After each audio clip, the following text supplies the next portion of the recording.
Is it just me or smartphone brands need to reduce the frequency with which they release phones? I mean, this is the new Xiaomi Redmi 14C, but somehow it feels like a downgrade from its predecessor, the Redmi 13C.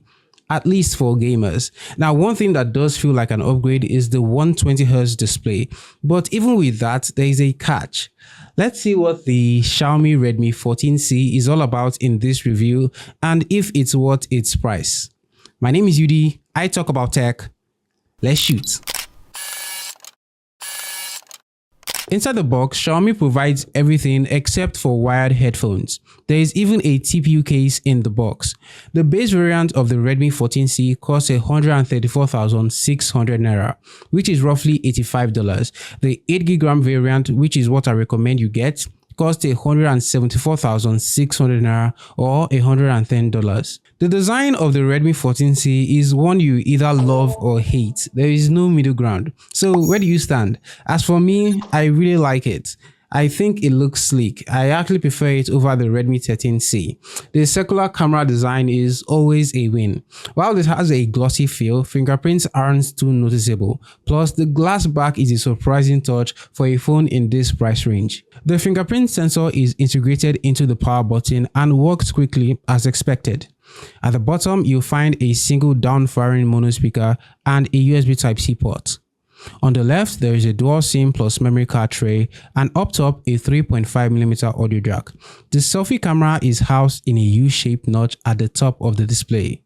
The display is big. It's 6.88 inches. If you have small hands, just avoid this phone.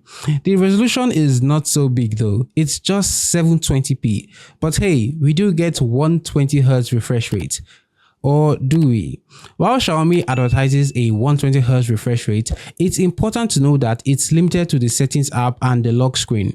So while technically you can get up to 120Hz, it's not a consistent feature throughout this phone's usage. Most of the time, you'll be using this phone at 90Hz or even 60Hz. I think this is the first time that 120Hz is actually a gimmick. The refresh rate shouldn't be the main reason you choose this phone. In fact, I've said it before, even if it had true 120Hz refresh rate, a 1080p display even at 60Hz would be a better option. Just because 120Hz is offered here doesn't make the 720p display anything special. The Redmi 14C comes with Android 14 running Xiaomi's HyperOS. While that sounds good, it's a stripped down version. No pop-up multitasking, no split screen, no sidebar, no second space. Plus, this phone is loaded with ads and bloatware. So the software experience isn't exactly a strong point for the Redmi 14C. As for performance, some might argue that the Redmi 13C with the Helio G85 and higher GPU frequency offers better performance. While that might be true on paper, in real-world use, you won't notice much difference. The Helio G81 on the 14C performs similarly. The key takeaway here is to avoid the 4GB RAM variant if you plan on doing heavy tasks, or for the 6GB RAM or even better the 8GB RAM variant for noticeably improved performance. In 2024, 4GB RAM just doesn't cut it for demanding tasks like gaming or video editing. The design on the back might suggest multiple cameras, but it's actually just one, a 50-megapixel main camera. On the front, there is a 13-megapixel camera. I'll be sharing some photos and videos taken on the Redmi 14C, so let me know what you think of its quality in the comments below.